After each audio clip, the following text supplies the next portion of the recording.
चलो बैठ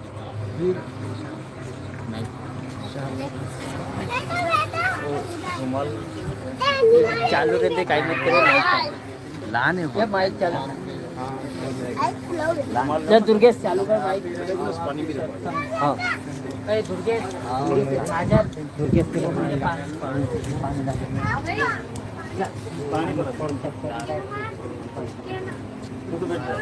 तो बैठ का हाथ पड़ा है नहीं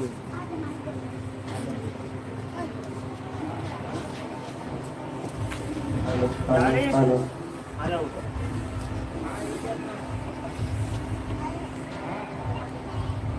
माइक सेट करो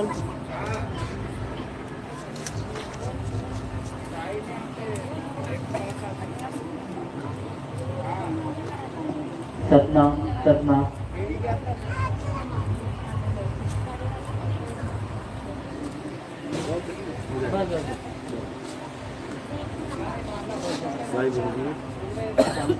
साहिब बंदगी सतनाम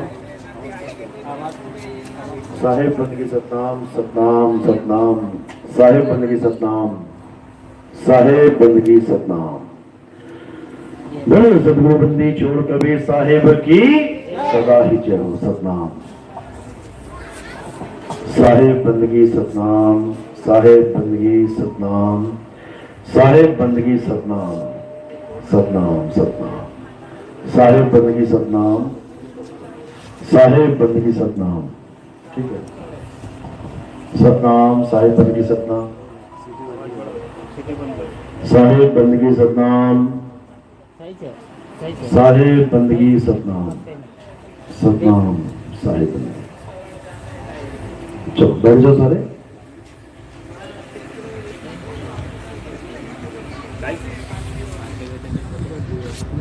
लिया ने अपने घर दिया ने साहिब बंदगी सतनाम।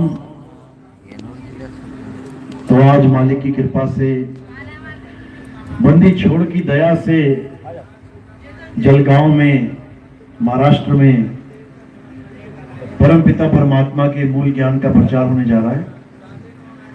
बहुत बड़े भाग हैं उन जीवों के जो अपने पूरे जीवन काल में एक बार भी इस मूल ज्ञान को सुन पाते हैं, और उससे भी बड़े भाग हैं उन जीवों के जो इस मूल ज्ञान को थोड़ा सा भी समझ पाते हैं।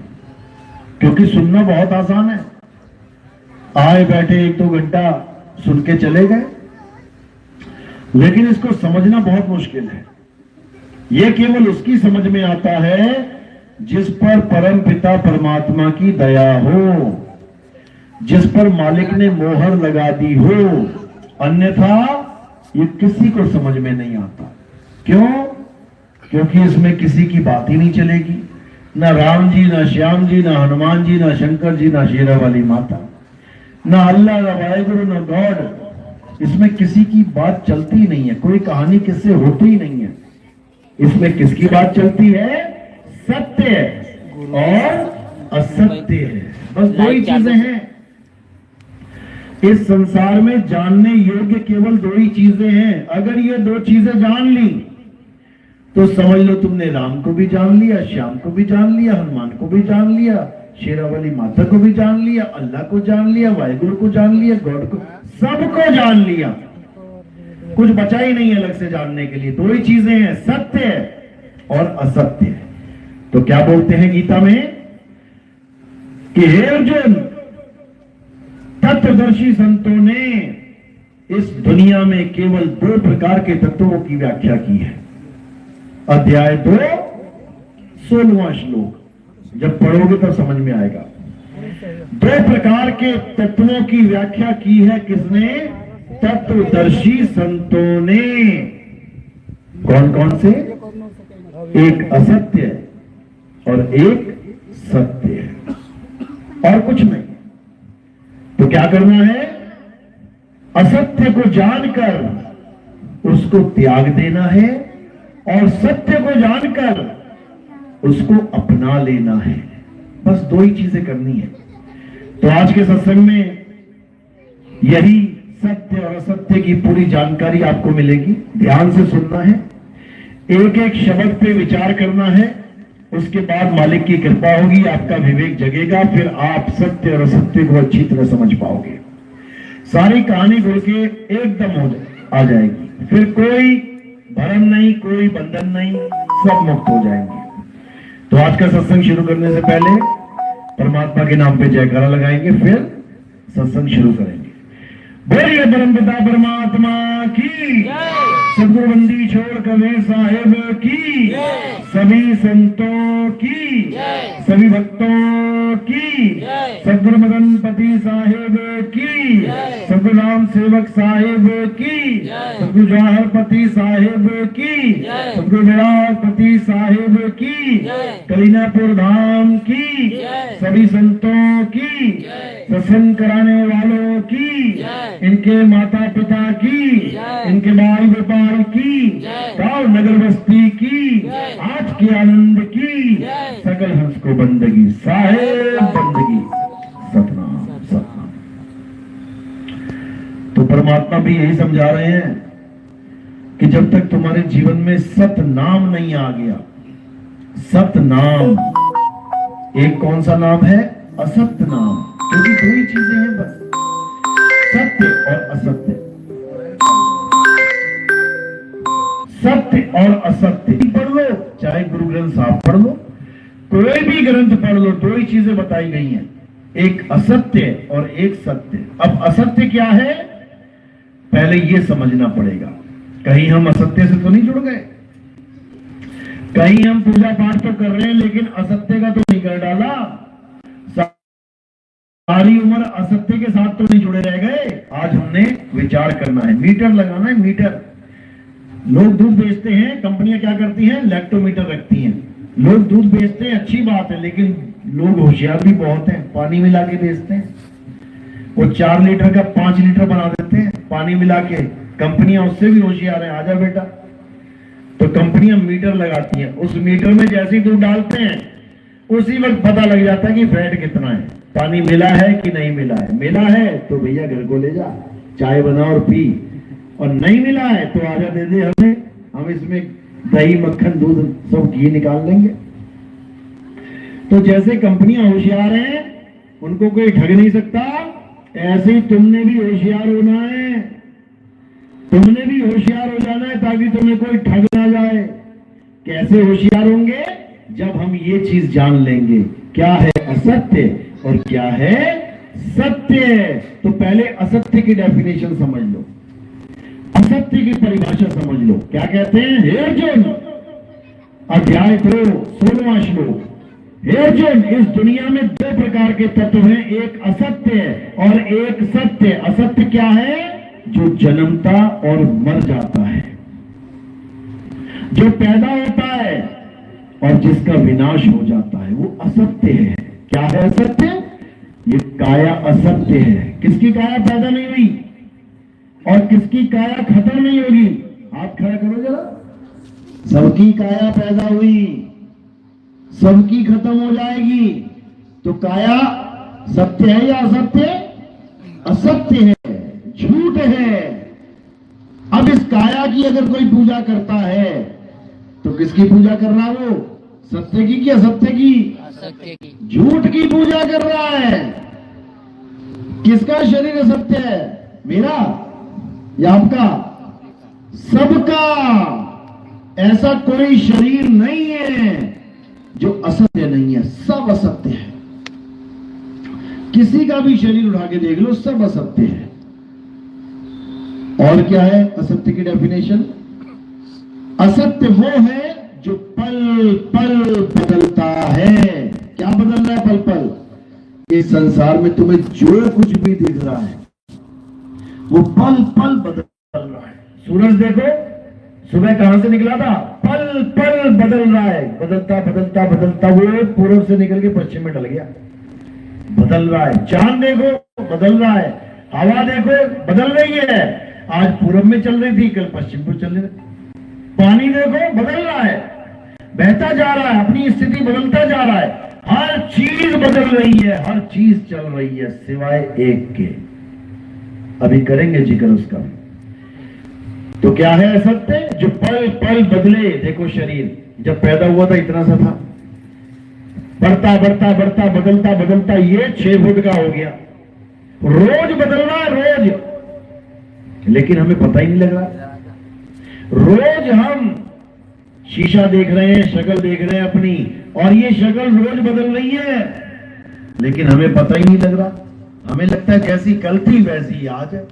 और देखते देखते देखते शीशा देखते देखते देखो बच्चे से बूढ़े हो गए, आज तक नहीं पकड़ पाए कि हाँ हम बदल रहे हैं। जब 10-10 साल की फोटो देखते हैं ना, ये मैं बचपन में था, ये 10 साल का था, ये 20 साल का था, ये 30, तब समझ में आता है अरे भाई ये मेरी फोटो है, ये मेरे इतने सारे शरीर हैं, एक इतना सा शरीर, एक इतना शरीर, एक इतना शरीर, एक इतना, सारे शरीर बदल रहे हैं, असत्य है। अब पीपल का पेड़, तुलसी का पेड़, ये बदल रहा है कि नहीं? आज छोटा सा लगाया, लगते लगते बड़ा हो रहा है, बदल रहा है, असत्य है। आज तुलसी हरी है, 4 दिन पानी नहीं डाला, प्यासी प्यासी बेचारी खड़ी खड़ी सूख गई, पीली पड़ गई। सत्य है कि असत्य है? असत्य है। कोई भी जानवर जिसकी पूजा हो रही है, शंकर जी के सांप की, गणेश जी के चूहे की, नंदी की पूजा हो रही ना मंदिरों में, शंकर जी को भोग लगाया तो 2 लड्डू छोटा सा निकाल के हिस्सा सांप के भी लगा दिया, क्योंकि पत्थर का है, पत्थर का इसलिए पूज लिया। जो असली वाला निकला घर में तो क्या लड्डू खिलाया उसको, फिर लठ बजाया सिर पे उसके। नकली वाले चूहे के लड्डू खिला दिया, गणेश जी के 2 लड्डू लगाए मुंह में, एक थोड़ा सा उसके भी लगा दिया, पत्थर का ना इसलिए। और जो असली वाला निकला घर में तो लड्डू में जहर लगा के निकला दिया उसको, मर जाके। नंदी के कान में बोलते हैं मुझे ये चाहिए, मुझे ये चाहिए, इच्छाएं बताते हैं। और जो नंदी अपनी इच्छा पूरी करने जाता है, तुम्हारे खेतों में गेहूं खाता है तो उठा के दे डंडा, दे डंडा। किसी को नहीं बख्शता ये इंसान। पत्थरों की पूजा करवा लो, पूरी इज्जत देगा, मान देगा, सम्मान देगा। और वही आइटम अगर जिंदा आ जाए घर में तो मार मार के सिर फोड़ देगा।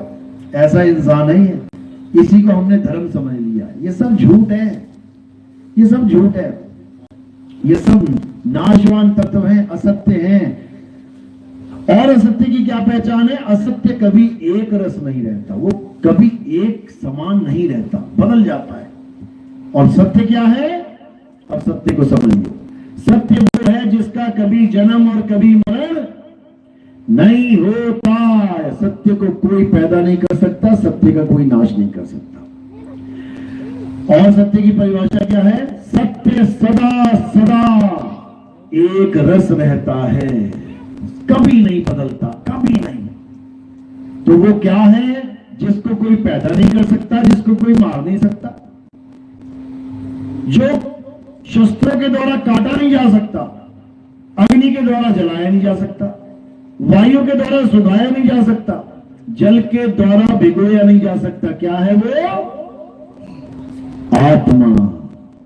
आत्मा का नाम सुना है सबने? हाथ खड़ा करो जरा, किसने आत्मा का नाम सुना है पूरे जीवन में? एक बार भी सुना हो? हाथ खड़ा करो। नहीं करोगे तब भी सुना है, मुझे पता है, सबने सुना है आत्मा का नाम। अपनी अपनी आत्मा लेके आए हो, नीचे तो नहीं छोड़ गई घर में किसी की, कहीं रह गई हो, कहीं तकिए वकिए के नीचे छुपा के रखी हो, लेना भूल गए। सब आत्मा लेके आए हो अपनी? पक्का है? श्योर है? हाथ लगा के चेक कर लो एक बार, शायद ना हो। अगर आत्मा ना हो ना तुम चेक भी नहीं कर पाओगे। क्या हो जाएगा फिर? अगर आत्मा ने शरीर छोड़ दिया तो यही देरी हो जाएगी, यही 4 लोग उठा के ले जाएंगे शमशान घाट जलाने के लिए। तो आत्मा ही वो तत्व है जिसे सत्य तत्व कहा जाता है। आत्मा ही सत्य है, आत्मा के अलावा और कुछ सत्य नहीं है।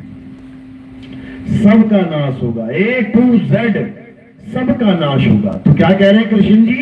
अर्जुन, इस दुनिया में 2 प्रकार के तत्व हैं, एक असत्य और एक सत्य।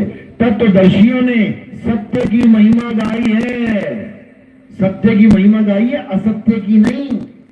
यानी तत्वदर्शियों ने कभी शरीरों की महिमा नहीं गाई, लेकिन आज हमारे धर्म में केवल और केवल शरीरों की ही महिमा रह गई है। गणेश जी का शरीर पूज लो, राम जी का शरीर पूज लो, हनुमान जी का शरीर पूज लो, शंकर जी का शरीर, इसका शरीर तो छोड़ो और नीचे गिर गए। राम जी का पत्थर पूज लो, हनुमान जी का पत्थर पूज लो, विष्णु जी का पत्थर पूज लो, शनिदेव का पत्थर पूज लो, भैरवनाथ का पत्थर पूज लो। अब ये शरीर नहीं रहे, अब पत्थरों में डिवाइड हो गए और डाउन चले गए हम लोग। जबकि करना क्या था? सत्य को जानना था, आत्मा को जानना था। अध्याय 3 17वां श्लोक पढ़ो गीता खोल के। क्या कह रही है गीता? हे अर्जुन, जो इंसान अपनी आत्मा में रमण करते हैं, जो अपनी आत्मा में तृप्त हैं, जो अपनी आत्मा में संतुष्ट हैं, उनके लिए कोई धार्मिक कर्म कर्तव्य लागू ही नहीं होता। वो पूरी उम्र कभी किसी मंदिर में ना जाए, वो सारी उम्र कभी किसी मस्जिद में ना जाए, वो सारी उम्र कभी किसी गुरुद्वारे चर्च में ना जाए, तब भी वो परमात्मा को प्राप्त करके रहेगा। क्यों? क्योंकि उसने उसको जान लिया है जिसको जानने का आदेश हुआ है परमात्मा की तरफ से। किसको जानना है? आत्मा को जानना है, आत्मा का ज्ञान प्राप्त करना है। आत्मा का ज्ञान प्राप्त करने वाले को क्या कहते हैं? आत्मज्ञानी। और हम क्या बने बैठे हैं? पत्थर ज्ञानी। ये संगमरमर की मूर्ति आई है, ये अष्टधातु की मूर्ति आई है, ये पीतल की मूर्ति आई है, ये कांसे की मूर्ति आई है, ये लोहे की। क्या जान रहे हैं हम? किसको परख रहे हैं? किसकी पूजा चल रही है? संगमरमर की, लोहे की, पीतल की, कांसे की, कांच की। किसकी पूजा करने लग गए तुम भाई? करनी किसकी थी? आत्मा की। समझ लो, यानी तुम उन तत्वों की पूजा करने लग गए जो असत्य है, और करनी किसकी थी? जो सत्य है। तो क्या कह रहे हैं? कैसे करेंगे पूजा? क्या करेंगे? कैसे प्राप्ति होगी? अध्याय 4 34वां श्लोक। हे अर्जुन, अगर तुम सत्य को प्राप्त करना चाहते हो, अगर तुम आत्मा को जानना चाहते हो, तो क्या करो? मंदिर मस्जिद गुरुद्वारे जाओ? बिल्कुल नहीं। हवन यज्ञ करो? बिल्कुल नहीं। किसी पहाड़ की परिक्रमा करो? वो वृंदावन वाले कर रहे हैं परिक्रमा, सारी सारी उम्र परिक्रमा करते रह जाते हैं। करें क्या? क्या बोला गया? अध्याय 4 34वां श्लोक। हे अर्जुन, अगर तुम आत्मा का ज्ञान प्राप्त करना चाहते हो, अगर तुम असली वस्तु सत्य ज्ञान का, सत्य तत्व का ज्ञान प्राप्त करना चाहते हो, तो क्या करो? ऐसे गुरु की शरण में जाओ जो तुम्हें आत्म तत्व का बोध कराए, जो तुम्हें आत्म ज्ञान प्राप्त करे, जो तुम्हें सत्य तत्व की पहचान बताए, उसको प्राप्त करने की विधि समझाए। वही गुरु तुम्हें सत्य तक पहुंचा सकता है और कोई नहीं। बाकी ये मंत्र जंतर तंत्र देने वाले, ये राम राम अल्लाह अल्लाह वाहिगुरु वाहिगुरु जपने वाले, ये कौन है? ये तत्वदर्शी संत नहीं है। तत्वदर्शी का क्या मतलब होता है? तत्वदर्शी नाम में ही अर्थ छुपा है। तत्वदर्शी यानी तत्व का दर्शन करवाने वाला, उसको तत्वदर्शी कहते हैं। जैसे दूरदर्शी यानी दूर की वस्तु का दर्शन करवाने वाला। एक चैनल आता था हम लोग, कौन सा चैनल आता था? दूरदर्शन। उसके नाम में उसका अर्थ छुपा है, यानी दूर बैठे व्यक्ति का दर्शन करवा दे, वही दूरदर्शन है। उसमें नाम क्या जपू मैं किसी का? तो दूरदर्शी यानी दूरबीन, दूर की चीज को पास दिखाने वाली। सूक्ष्मदर्शी यानी छोटी चीज को बड़ा करके दिखाने वाली, जिसको माइक्रोस्कोप भी कहते हैं अंग्रेजी में। तो सूक्ष्मदर्शी और दूरदर्शी यानी टेलीस्कोप, इन दोनों के नाम में ही इसका अर्थ छुपा हुआ है। ऐसे ही तत्वदर्शी नाम में ही अर्थ छुपा है, यानी तत्वों का दर्शन करवाने वाला। कौन कौन से तत्वों का? एक असत्य और एक सत्य, दोनों तत्वों का ज्ञान समझा के फिर क्या करेगा, एक को छुड़वा देगा, छोड़ दे इसको। ये मंत्र जंतर तंत्र, ये शरीर, ये चक्र, ये पिंड अंड ब्रह्मांड, ये श्वास, ये त्रिकुटी, ये भंवर गुफा, सब छोड़ दे और किसे पकड़ ले, आत्म देव को पकड़ ले। बस जिसने आत्मा को सत्य मानकर भक्ति शुरू कर दी वो सत्संगी कहलाता है। क्यों? क्योंकि वो सत्य का संग कर रहा है। और जो आत्मा को छोड़ के किसी भी मंत्र का जाप कर रहा है वो जपी कहलाता है। जपी, चाहे वो राम राम जप रहा है, चाहे वो राधे राधे राधे जप रहा है, चाहे वो अल्लाह अल्लाह जप रहा है, वाहिगुरु वाहिगुरु जप रहा है, वो जपी है, तत्वदर्शी नहीं है। तो कृष्ण जी ने किसी जपी की महिमा नहीं गाई है। गीता में किसकी महिमा गाई है? तत्वदर्शी संत की। और वो तत्वदर्शी क्या बताएगा तुम्हें? मंत्र देगा क्या? बिल्कुल नहीं। तत्वदर्शी तुम्हें सत्य तत्व अर्थात आत्मा का ज्ञान देगा। तुम आत्मज्ञानी बनोगे उसकी शरण में आके। इसी को कबीर साहब समझा रहे हैं। जल में मीन प्यासी मोहे देखते आवे हासी, आत्मज्ञान बिना नर भटके, कभी काबा कभी काशी। बिना आत्मज्ञान के तुम भटक रहे हो। दुनिया की नजर में तुम भगत बने हुए हो, लेकिन ज्ञानियों की नजर में तुम भटक रहे हो। दुनिया की नजर में तुम लाइनों में खड़े हो मंदिर में, अरे बड़ा भगत आदमी है, बहुत देखो कितनी धूप में खड़ा है। और ज्ञानियों की नजर में तुम ज्ञानियों की नजर में तुम्हें तरस खा रहे हो, आ गया इतनी धूप में खड़ा है बेचारा। बताओ, परमात्मा को लेके खड़ा है और दर्शन वहां करना चाहता है। परमात्मा को जेब में रखा हुआ है और ढूंढ रहा है गली में। बताओ, कहने का मतलब परमात्मा तुम्हारे साथ है। तुम्हारी आत्मा में ही परमात्मा छुपा है, लेकिन तुम्हें पता नहीं है। तुम भटक रहे हो गलियों में, मिल जाए कहीं। बिल्कुल उसी तरह जैसे तिल अपने तेल को ढूंढने के लिए गली नंबर 4 में चक्कर लगा रहा है। तिल अपने तेल को, कहां है तिल का तेल? उसी में है। तिल अपने तेल को ढूंढने के लिए गलियों में चक्कर लगा रहा है, सोच रहा है कहीं तेल पड़ा हो मुझे मिल जाए। अब तेरे में ही तेल है भाई। ज्यों तिल माही तेल है और ज्यों चकमक में आग, तेरा साईं तुझ में है, जाग सके तो जाग। जाग सके तो जाग।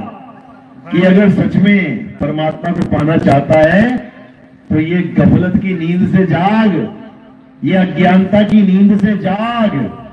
जाग जाएगा तो समझ लो काम हो जाएगा। और नहीं जागा तो जन्म मरण के चक्कर में, 84 के चक्कर में पिस जाएगा।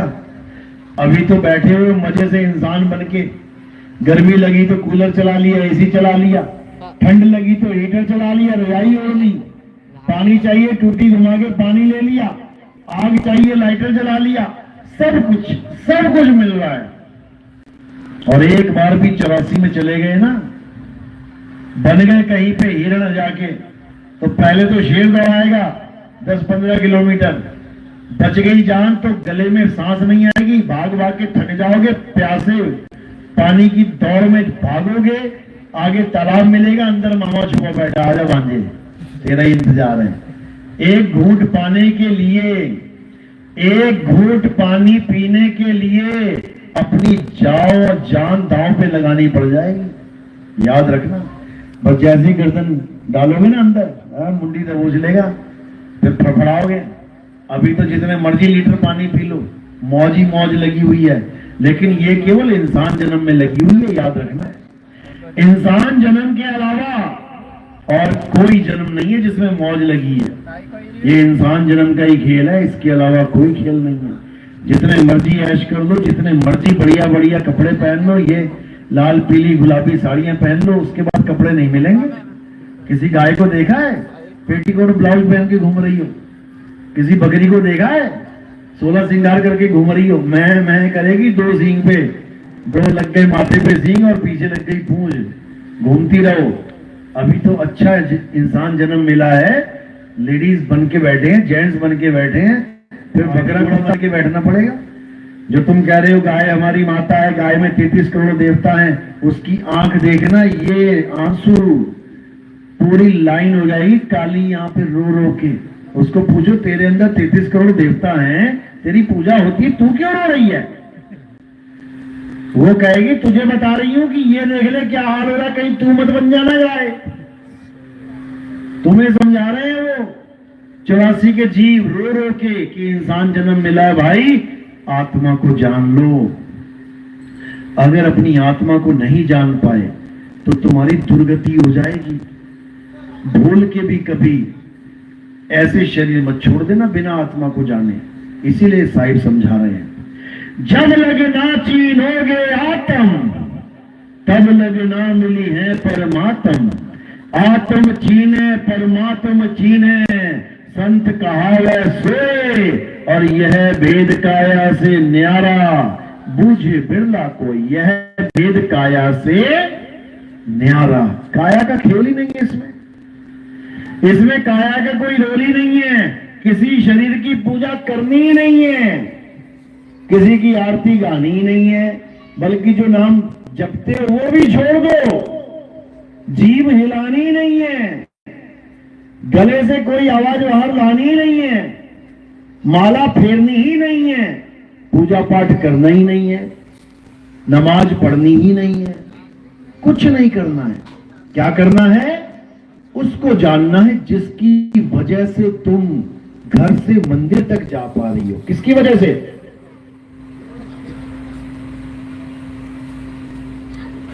डीजल की वजह से, पेट्रोल की वजह से?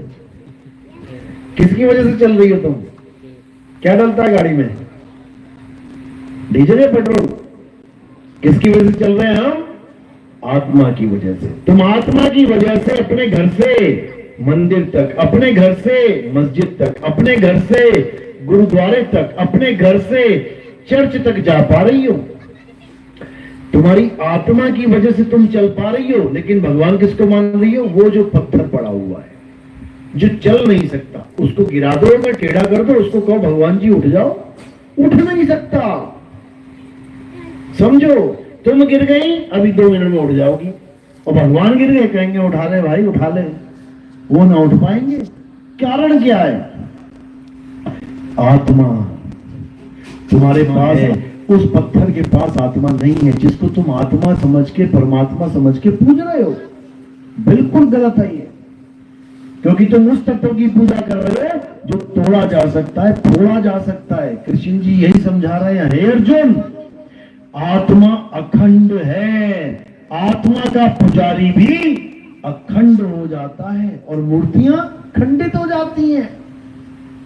मूर्तियां खंडित हो गई, पंडित जी उठा के मूर्ति कहां कर देंगे?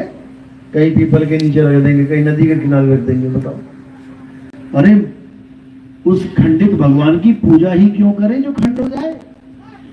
असल में अखंड की पूजा करनी है, उसी का ज्ञान मूल ज्ञान है, उसी का ज्ञान आत्म ज्ञान है। तो यही समझा रहे हैं, अखंड साहिब का नाम और सब खंड है, खंड मेर सुमेर, खंड ब्रह्मांड है। ये पूरी दुनिया खंडित हो जाएगी, फिर भी कौन खंडित नहीं होगा? आत्म देव, देवों के देव महादेव, आत्म देव कभी खंडित नहीं होंगे। उसकी पूजा करनी है।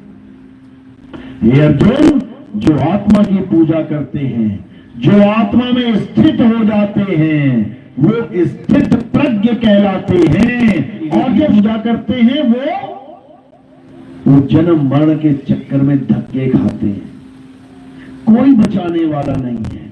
इसलिए सबसे पहला कर्म क्या करना है? गीता पढ़नी है।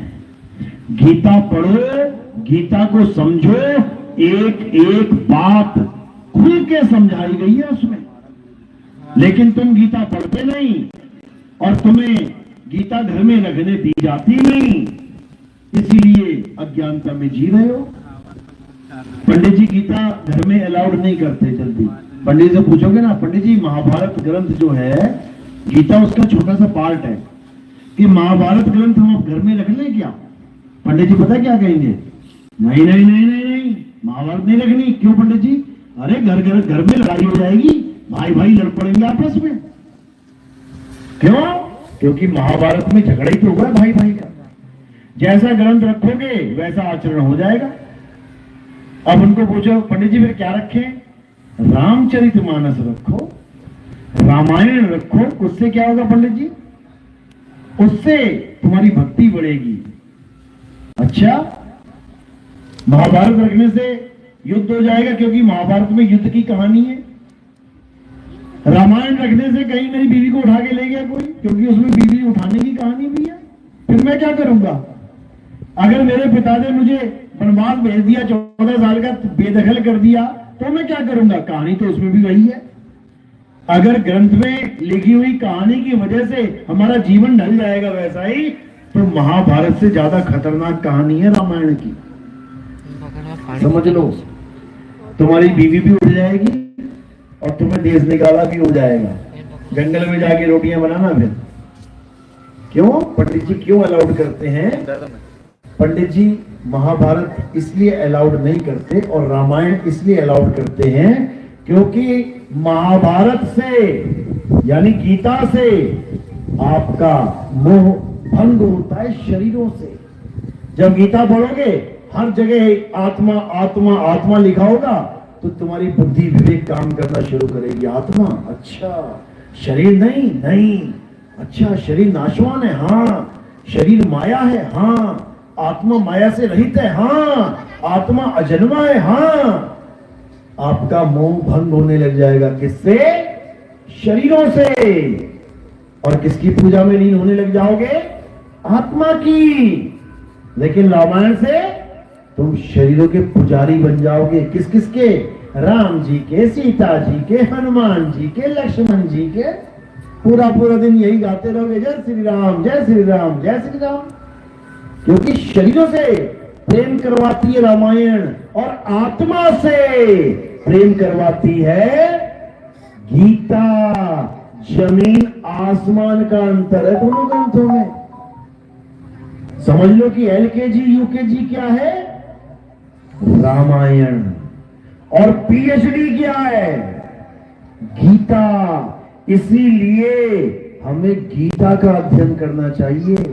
रामायण तो बिना पढ़े भी जय श्री राम पे नाच लोगे, लेकिन आत्मा का ज्ञान बिना गीता के होने वाला नहीं है। इसलिए हे अर्जुन, आत्म तत्व को जानो। ये जितने भी राजा महाराजा तुम्हारे सामने खड़े हैं, ये सब अजन्मे हैं, नित्य हैं, शाश्वत हैं, ये सब अमर हैं। इनके शरीर तो मरेंगे, लेकिन ये सब अमर हैं, एक भी नहीं मरने वाला। शरीर सबके मरेंगे। क्यों? शरीर तो मात्र कपड़े हैं। इस आत्मा के कपड़े हैं ये शरीर। किसी को 2 साल के लिए मिल गए कपड़े पहनने के लिए, किसी को 5 साल के लिए, किसी को 10 साल के लिए, किसी को 50, किसी को 100, 120 साल के लिए। उसके बाद कपड़े उतर जाएंगे और आत्मा का ज्ञान उजागर हो जाएगा। उजागर हो जाएगा। उसके बाद आत्मा के बारे में तुम ऐसे जान पाओगे, ऐसे अनुभव कर पाओगे जैसे तुम करंट का अनुभव करते हो। सारी दुनिया में तुम हर चीज को हाथ लगा लो, हर चीज को, और आखिर में करंट को हाथ लगा के देख लेना। हर चीज से न्यारा अनुभव मिलेगा तुम्हें। सारी दुनिया की हर तत्व, हर वस्तु को हाथ लगाना अलग, और करंट को हाथ लगाना बिल्कुल अलग। इसी प्रकार सारी दुनिया के शरीरों को हाथ लगाना बिल्कुल अलग, और आत्म तत्व का अनुभव करना बिल्कुल अलग है। जमीन आसमान का अंतर है। तो करना क्या है? अपनी आत्मा का अनुभव करना है, जो तुम्हारे साथ 24 घंटे रहती है। कितने घंटे रहती है आत्मा? हाँ, सही 24 घंटे छोड़ के तो नहीं चली जाती 5-10 मिनट के लिए कहीं मार्केट वार्केट, कहीं जंगल वंगल। जिस दिन छोड़ के चली गई ना 1 सेकंड के लिए, तो फिर कुछ ना निकलता मुंह से, खत्म हो गई कहानी। इसी को समझ लो, यानी जो आत्मा तुम्हारे साथ 24 घंटे है उसके बारे में तुम कुछ नहीं जानते, और जो पड़ोसन 10 मिनट के लिए बैठ जाए उसकी तुम हिस्ट्री जान लेते हो, उसको तुम पूरा समझ लेते हो कैसी है कैसी नहीं है। तो किसको जानना है? आत्म तत्व को जानना है, जिस तत्व की वजह से तुम्हारे मुंह से जयकारे निकलते हैं। बोलिए सच्चा सच्चिदानंद भगवान की जय। देखो हाथ कैसे खड़े हो गए, किसकी वजह से निकले? आत्मा के। आत्मा की वजह से। सच्चिदानंद भगवान की जय। आत्मा की, आत्मा ना होती मैं बोलता सच्चिदानंद भगवान की जय। ये तो आत्मा है ना, तो हाथ खड़े करती। आत्मा ना होती तो क्या करते? पड़े होते।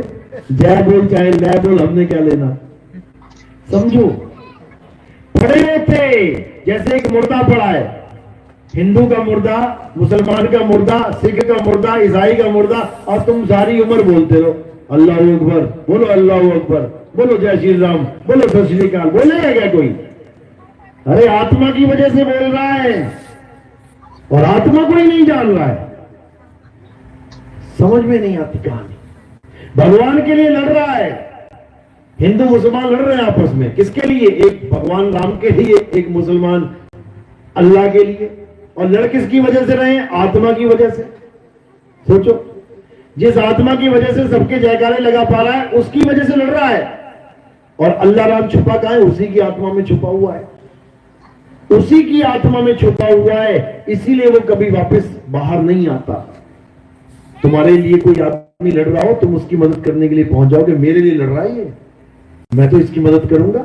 अभी हिंदू मुसलमान लड़ने लगे तो क्या होगा? किसी ने काट दिया, किसी ने मार दिया, लाशें बिछी हुई हैं। ना अल्लाह आया ना राम आया देखने के लिए कि मेरे बच्चों का क्या हाल है। कौन आएगा वहां देखने के लिए? कौन आएगा मदद करने के लिए? एम्बुलेंस आएगी करती हुई। ना राम आया ना अल्लाह आया, उठा के लेके जाएगी हॉस्पिटल। ना अल्लाह को तरस आया ना राम को तरस आया कि तेरे नाम के पीछे लड़ रहे हैं, तू पहुंचा दे हॉस्पिटल। कोई ना पहुंचाता, बल्कि वो तो कह रहा है लड़ ले और मर ले जा। मैं ना फिक्र करता तेरी। क्यों? क्योंकि उसको इससे मतलब ही नहीं है कि कौन मेरे लिए लड़ रहा है कौन नहीं लड़ रहा, उसको मतलब ही नहीं है। दिक्कत ये है। तो राम कहां छुपा है? अल्लाह कहां छुपा है? हमारी आत्मा के अंदर। और क्या करना पड़ेगा? अपनी आत्मा को जानना पड़ेगा। इसीलिए कृष्ण जी ने पूरी गीता आत्मा के ऊपर बोल दी है। पढ़ो उसको, हर श्लोक तुम्हें आत्मा के ज्ञान की तरफ लेके जाएगा। शरीरों को तो मिथ्या बोला उन्होंने, यहां तक बोल दिया हे अर्जुन, जो मुझे एक इंसान की तरह समझता है। इंसान की तरह मतलब एक सिर, 2 हाथ, 2 पैर, पेट का, कंधे, जांग, ऐसा ही होता है इंसान। हे अर्जुन, जो मुझे इंसान समझता है यानी आदमी रूप में समझता है, वो मुझे कभी नहीं समझ सकता। क्यों? क्योंकि मैं आदमी, औरत, नपुंसक ये नहीं हूं। मैं कोई शरीर नहीं हूं, मैं शरीरों के अंग नहीं हूं। मैं क्या हूं? मैं आत्मा हूं।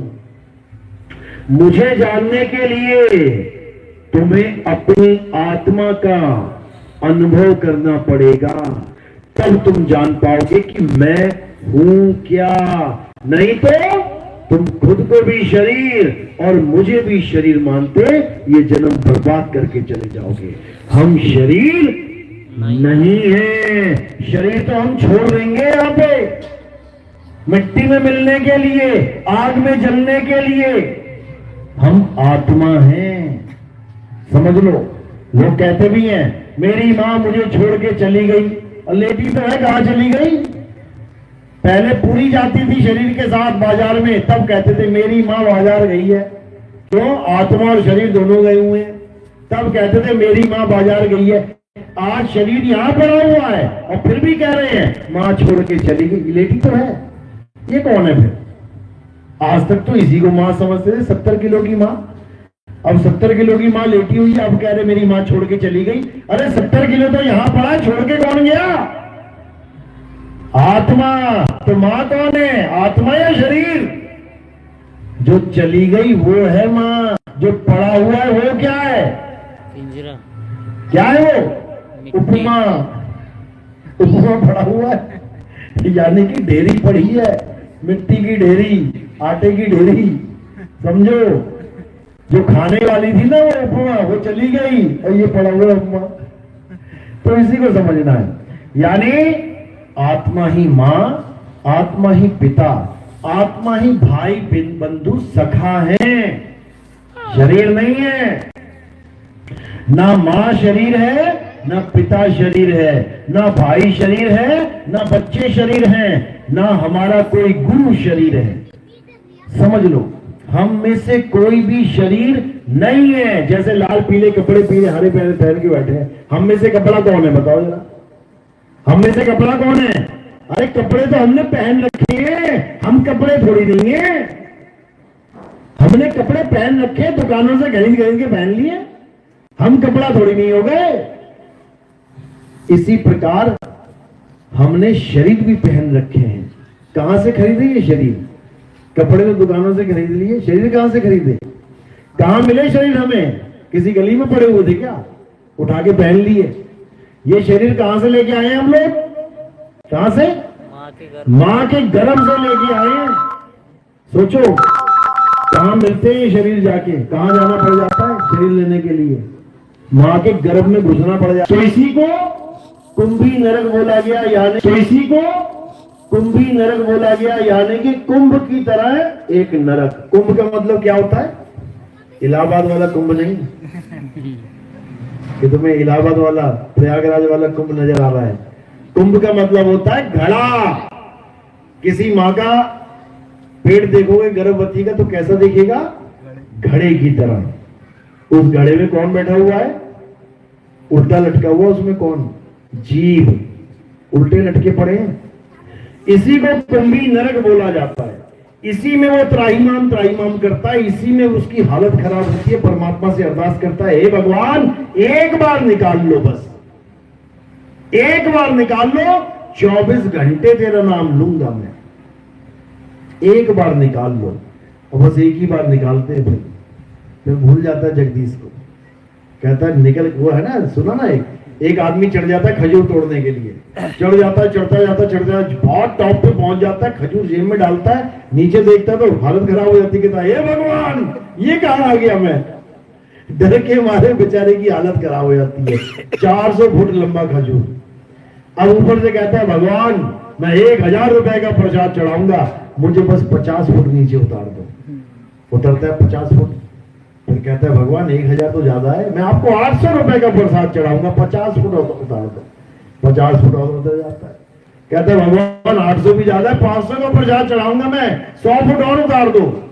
तो 400 में 200 फुट उतर जाता है। करते करते करते जब 10 फुट रहता है, कहता है भगवान अब तो 10 फुट रह गया, छोड़ अब क्या करना, अब तो मैं उतर ही जाऊंगा, रहने दे, काहे का प्रसाद चढ़ाऊं मैं।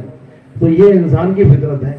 एक बार निकाल दो, मुसीबत में बोलता है, और जब बाहर आ जाता है तो कहता है कौन भगवान, कैसा भगवान, हम ना मानते भगवान होता है। अभी नहीं मान रहा बेटा, जब गर्भ में फंस जाएगा ना जाके, फिर तेरा बाप भी मानेगा कि कुछ ना कुछ तो है।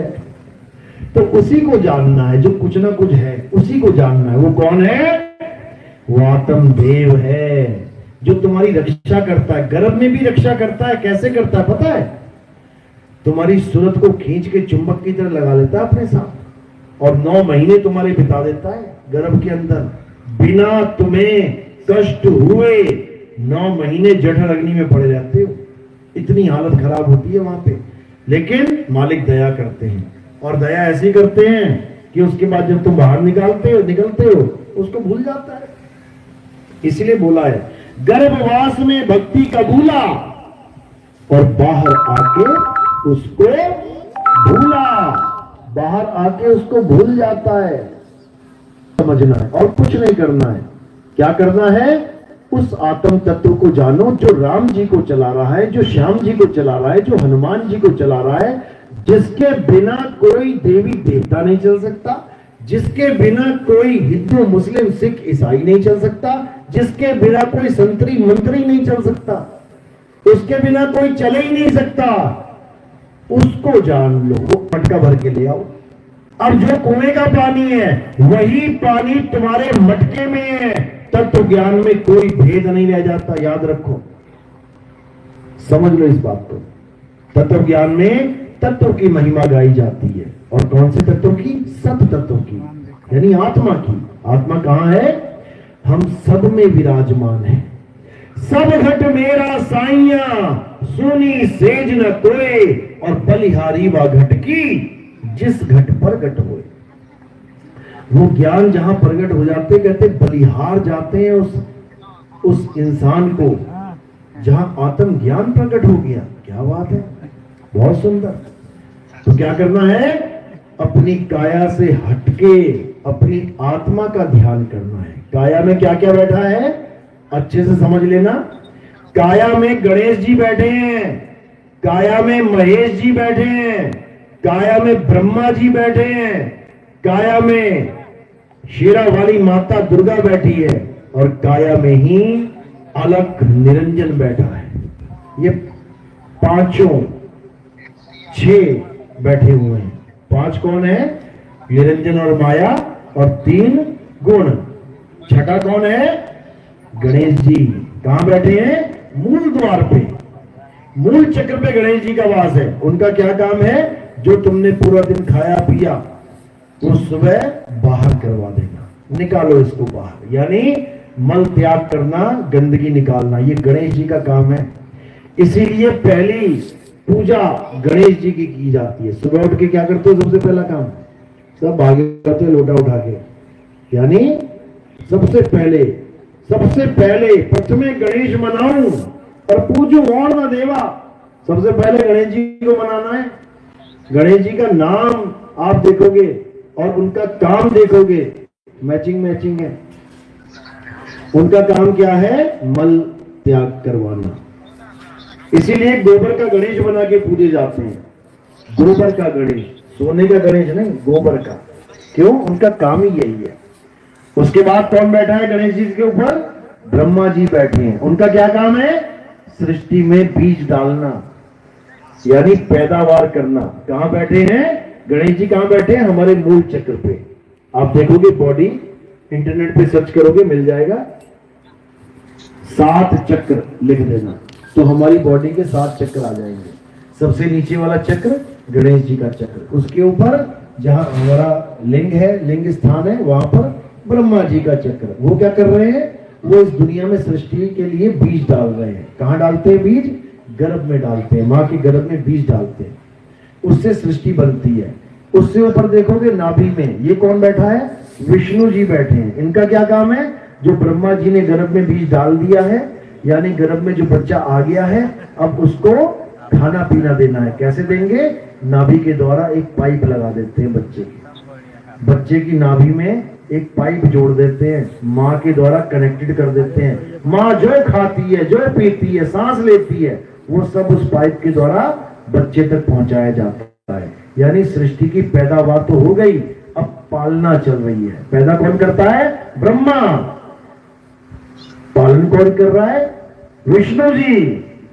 संहार कौन करेगा? शंकर जी। वो कहां बैठे हैं? और ऊपर आ जाओ नाभि से, हृदय चक्र में।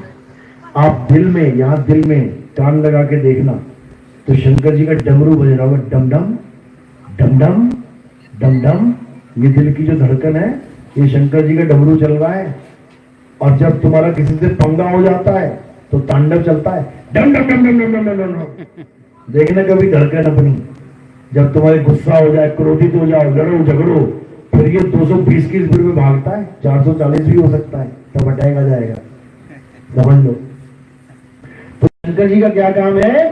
शंकर जी का काम है सृष्टि का संहार करना। जब तक तुम्हारा डमरू बज रहा है तब तक तुम्हें डेथ सर्टिफिकेट नहीं मिल सकता। चाहे सारे अंग काम करना बंद हो जाए, कोमा में चले जाओ, लेकिन ये डमरू बज रहा है ना, डम डम डम डम, सर्टिफिकेट नहीं देगा डॉक्टर। क्यों? क्योंकि शंकर जी ने अपना कार्य किया ही नहीं पूरा। कैसे जला दे तुम्हें, कैसे दफना दे तुम्हें? शंकर जी का क्या कार्य है? सृष्टि का संहार करना, यानी इस काया को खत्म करना। अब शंकर जी के ऊपर कौन बैठा है? आदि शक्ति शेरा वाली माँ कहां बैठी है? कंठ में बैठी है, कंठ कमल में। इसका क्या काम है? इसका काम है हुक्म देना। ये देखो, पानी लाओ, खाना लाओ, ये लाओ, वो लाओ। ये कौन बोल रहा है? ये कंठ में बैठी हुई महारानी बोल रही है। और किसका हुक्म सुन के बोल रही है? उसके पति का। वो कौन है? ये बैठा है यहाँ पे चौधरी, मन। ये जो कहता है ना, ये बोल नहीं सकता। तुम्हारा मन कुछ बोल नहीं सकता, किसी को मन की आवाज नहीं सुनाई दे। ये पता नहीं मन में क्या सोच रहा है, काश मुझे सुनाई दे जाता। क्योंकि मन में तुम कुछ भी सोच लो, बोल नहीं सकता ये मन। बोलने की ड्यूटी किसकी लगी है? घरवाली की। समझ लो, बाहर कोई आया, अरे भैया कोई है? घरवाली को कह दे है नहीं। अरे वो घर पे नहीं है, खुद नहीं बोलेगा, घरवाली को कहेगा तू कह दे ऐसे, हाँ कह देगी वो। इसी प्रकार इस दुनिया में सारे हुक्म कौन दे रही है? ये कंठ पे बैठी हुई। कहते ना, कंठ पे कौन बैठी है? शारदा बैठी हुई है। कंठ करो परवेज, वो पहले से ही परवेज है, बस उसी को समझना। वो किसको हुक्म देती है? वो ब्रह्मा विष्णु महेश को हुक्म देती है। आप नेट पे भी सर्च करोगे ना, ब्रह्मा विष्णु महेश को किसने पैदा किया, बस इतना लिख देना, तो मैं पूरी स्टोरी समझ में आ जाएगी। कहाँ की स्टोरी मिलेगी तुम्हें? तुम्हें श्रीमद् देवी भागवत महापुराण, हमारे ग्रंथ हैं, उसमें तुम्हें सब समझ में आ जाएगा अगर तुमने पढ़ लिया तो, या देख लिया यूट्यूब में, कि कैसे ब्रह्मा विष्णु महेश को पैदा किया जाता है। क्यों? सृष्टि बनाने के लिए, सृष्टि चलाने के लिए, सृष्टि संहार करने के लिए। नहीं तो ब्रह्मा विष्णु महेश को पैदा करने की जरूरत ही नहीं है इस दुनिया में। समझ लो, तुम्हारी दुकान पे नौकर है, क्यों है? क्योंकि तुमने दुकान डाल दी। तुमने दुकान ही नहीं डाली, अब नौकर क्या करेगा वहां पे?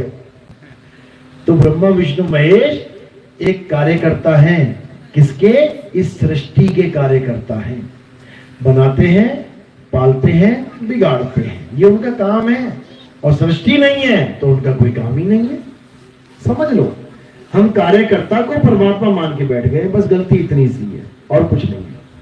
तो क्या है? ब्रह्मा विष्णु महेश से ऊपर आदिशक्ति बैठी है और उससे ऊपर निरंजन बैठा है। यहाँ पे क्या स्वरूप है इसका?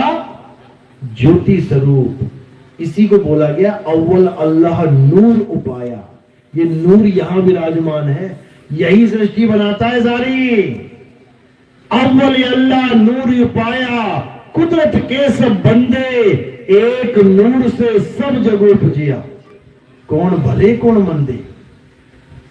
ये वाणी इसीलिए बोली गई कि ज्ञानी पुरुष इसको समझ लें कि परमात्मा ने सृष्टि नहीं बनाई है। किसने बनाई है?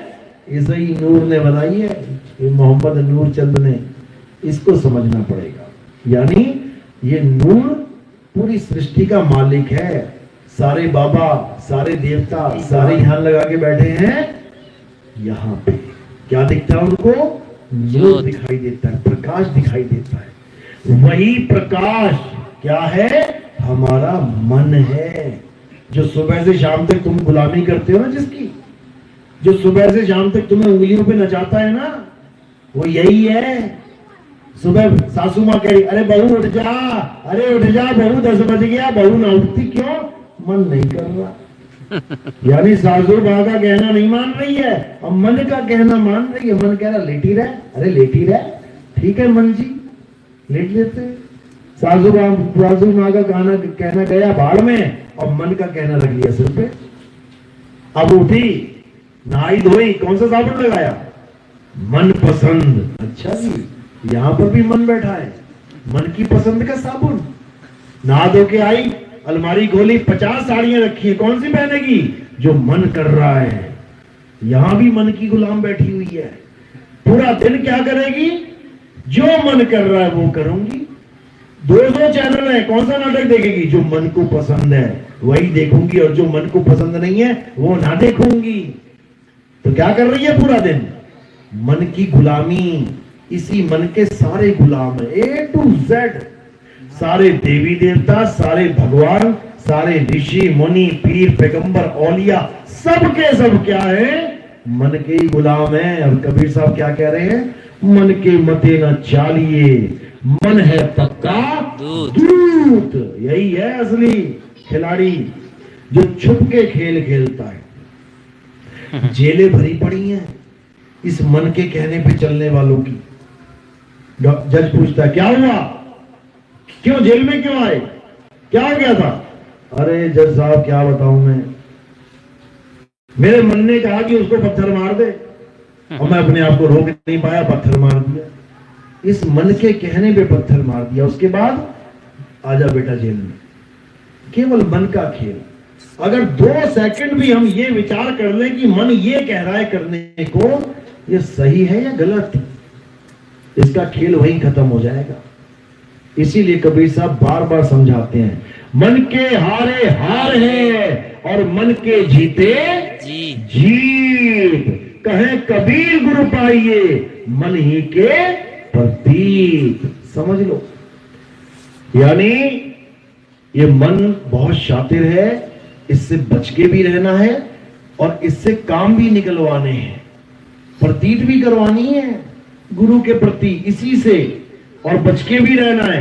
यानी मन लगाना भी है गुरु के चरणों में और मन से बच के भी रहना है। ये बहुत खतरनाक है, समझ लो। गुरु की शरण में लेके भी आ जाता है और फिर गुरु से दूर भी करवा देता है। बहुत शातिर है ये। और चेले को समझ में भी नहीं आता हो क्या रहा है। चक्री घुमा देता है चेले की, लट्टू बना देता है उसको घुमा घुमा के, और चेला सोचता है कि वाह मैं तो जंग जीत गया। हालत खराब हो जाएगी। इसीलिए कबीर साहब बार बार यही समझा रहे हैं कि बिन गुरु माला फेरते, बिन गुरु देते दान, बिन गुरु दोनों निष्फल हैं, पूछो वेद पुराण। यानी अगर तुम गुरु धारण किए बिना अपने मन के द्वारा कुछ भी कर लो, ग्रंथ पढ़ लो, पूजा कर लो, पाठ कर लो, हवन कर लो, यज्ञ कर लो, तीर्थ मुहूर्त कर लो, कहीं भी चले जाओ, इस मन के कहने पे तुम्हारी मुक्ति नहीं हो पाएगी। मुक्ति नहीं हो सकती। मुक्ति के लिए गुरु मुख बनना पड़ेगा, गुरु की शरण में आना पड़ेगा।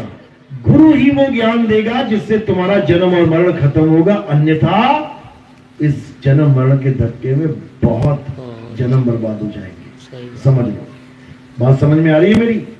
हाथ खड़ा करो जिसके समझ में आ रही है। बहुत अच्छी बात है, क्योंकि ये बात बताने वाले बार बार नहीं मिलेंगे। रामकृष्ण, हनुमान जी, अल्लाह अकबर, वाहिगुरु करने वाले बहुत मिल जाएंगे, लेकिन आत्मा का ज्ञान समझाने वाले ये बहुत बिरले होते हैं। इसीलिए कबीर साहब ने साफ क्लियर शब्दों में बोला, अरे लाखन में कोई समझना पई है और कोटि मध्य जानेंगे। कहे कबीर सुनो भाई साधो, हमें बिरले हंस पहचानेंगे। कहते लाखन में कोई समझ, 1 लाख लोगों के आगे अगर ये मूल ज्ञान का सत्संग रख दिया जाए, उनको समझ में ही नहीं आएगा ये बात हो क्या रही है, किसकी पूजा करूं, कैसे करूं, मंदिर जाऊं ना जाऊं, क्या करूं। कोटि मध्य जानेंगे, 1 करोड़ लोगों के आगे अगर सत्संग रखा जाए, उसमें से 10, 15, 20 लोग निकलेंगे जो कहेंगे कि बात बिल्कुल सही है, आत्म तत्व भी सत्य है। नहीं तो किसी के बस की बात नहीं है। तो हमारे सत्संग YouTube चैनल पे आते हैं, कैब कबीर सुनो भाई साधो नितिन दास, आप ये चैनल सर्च करेंगे तो आएगा, ध्यान से सुनना सत्संग। या फिर नितिन दास के सत्संग आप इतना लिखोगे YouTube चैनल पे, हजारों सत्संग सामने आ जाएंगे। बस सुनते जाओ, सुनते जाओ, सुनते जाओ, और परमात्मा की ऐसी कृपा होगी कि तुम्हारा बुद्धि विवेक इतना हाई लेवल हो जाएगा, इतना ऊंचा हो जाएगा कि तुम असत्य और सत्य को एक क्षण में जान जाओगे। कोई भी वाणी पढ़ोगे 2 मिनट में समझ में आएगी क्या बोला जा रहा है। कोई भी पूजा उसी वक्त समझ जाओगे कि पाखंड है कि सत्य है। कोई भी भक्ति विधि, कोई भी गुरु कुछ बताएगा, उसी वक्त जान जाओगे कि मुझे उलझाने वाली चीज है या सुलझाने वाली चीज है। ऐसी महिमा परमात्मा बख्शेगा कि तुम आत्म ज्ञानी कहलाओगे। ये मालिक की मौज होगी तब होगा, लेकिन उसके लिए पूरे विवेक के द्वारा इस ज्ञान को ग्रहण करना है, अच्छे से पढ़ाई करनी है। डॉक्टर तभी बनोगे जब अच्छे से पढ़ाई करोगे। बीच में पढ़ाई छोड़ दोगे तो क्या होगा, ना इधर के ना उधर के, इससे अच्छा तो एडमिशन ही ना लेते। तो कबीर साहब यही समझा रहे हैं कि जब तक आत्मज्ञानी गुरु तुम्हारे जीवन में नहीं आ गया तब तक तुम्हें परमात्मा का आभास नहीं हो सकता। इसलिए पहले गुरु को धारण करना है, वो भी आत्मज्ञानी गुरु। ये मंत्र ज्ञानी गुरु नहीं करने हैं कि राम राम जपने वाले, राधे राधे जपने वाले तुम्हारा बेड़ा पार करवा देंगे। अरे बिना गुरु धारण किए तुम्हें सारे नाम पता है, राम भी पता है, राधे राधे पता है, ओम नमः शिवाय पता है, बताओ गुरु धारण करने की जरूरत क्या है। गुरु उसको कहते हैं जो तुम्हें ज्ञान देता है, लेकिन लोगों ने गुरु उसे बना लिया जो नाम देता है। दिक्कत तो ये है। अरे नाम तुम दो, गुरु को अपनी तरफ से दे आओ, गुरु जी ये और नाम है, इतने जपे, 2 और जप लेना, कल्याण हो जाएगा। नाम जपने से भी कल्याण होता है कभी। पानी के कितने नाम पता है आपको? पानी के कितने नाम पता है? जल सुना है ना, वाटर, नीर, तोय, पानी, 5 नाम हो गए ना, एक ही चीज के, एक ही वस्तु के। अब बताओ कितने नाम जपोगे मेरा गला गीला हो जाए, प्यास लगी है मुझे, कितने नाम जपने पड़ेंगे? 1 2 3 4 5, 5 छोड़ो 5000 जप लो, 5000 जोड़ो 5 लाख 5 करोड़ जप लो, तब भी गला गीला होने वाला नहीं। इसीलिए कबीर साहब ने कहा, कोटि नाम संसार में, इनसे मुक्ति ना होए, और गुप्त नाम सतपुरुष का बूझे बिरला को। यानी इन करोड़ों नामों से जो हिंदुओं ने बना दिए, मुसलमानों ने बना दिए, सिखों ने बना दिए, ईसाइयों ने बना दिए, यहूदियों ने बना दिए, बौद्धिस्ट ने बना दिए, जैनियों ने बना दिए, पता नहीं किस किस ने बना दिए। इतने नामों की दुकान खोल दी, शोरूम खोल दिए नामों के। और काम क्या है? बस एक आत्मा को जान लो, किसी नाम की जरूरत ही नहीं है। यही दिक्कत है। राजा दशरथ ने एक नाम रखा था अपने लड़के का, क्या नाम रखा था? राम। अभी नेट पे सर्च करो भगवान राम के 108 नाम, ये किसने बना दिए भाई? बाप बेटे का नाम रखता है, समझ में आता है? तुम कब से राम जी के बाप बन गए कि तुम नाम पे नाम रखते जा रहे हो? बताओ। अरे नाम कौन रखता है? कोई बच्चा पैदा हुआ कौन रखेगा? उसके माँ बाप रखेंगे नाम। तुम नाम रखने वाले कौन हो गए? हनुमान जी का एक नाम रखा, उनके माता पिता ने हनुमान। अभी नेट पे सर्च करो हनुमान जी के 108 नाम, ये किसने रख दिए भाई? ये कौन रखता जा रहा है? ये इंसान की करामात है। ये इंसान नाम पे नाम रखता चला जा रहा है, और जिसको ढूंढना उसको ढूंढ नहीं रहा। जो पानी पीना है वो पी नहीं रहा, पानी के नाम रखता जा रहा, जल, वाटर, नीर, तोय, पानी, फलाना ढिकाना। इसको खत्म करना है और अपनी आत्मा को जानना है। चलो, तो आज का सत्संग यही समाप्त करते हैं। अब आरती का समय है। आरती कैसे करते हैं समझ लो। हमारे यहाँ किसी काया की आरती नहीं होती। हमारे यहाँ किसी पत्थर की, कैलेंडर की, फोटो की, निर्जीव वस्तु की आरती नहीं होती। हमारे यहाँ किसकी आरती होती है? आत्म देव की आरती होती है। हमारे यहाँ गुरुदेव की आरती होती है। तो कैसे करते हैं आरती आत्मा की? ये थोड़े से फूल उठाने हैं आपने, ये मेरे सिर के ऊपर रख देना। जैसे सिर के ऊपर रखोगे ये कहां चले गए? ये काया से परे चले गए। ये काया से परे उस आत्म देव के चरणों में समर्पित हो गए। ये काया का खेल नहीं है। तो क्या करना है? फूलों को मेरे सिर के ऊपर रखना है। और कोई प्रचार प्रसार में योगदान करना चाहेगा, कोई सेवा में, प्रचार में कुछ देना चाहेगा, तो वो चरणों में रखना है। ये आश्रम का नियम है। फूल सिर पे और सेवा चरणों में।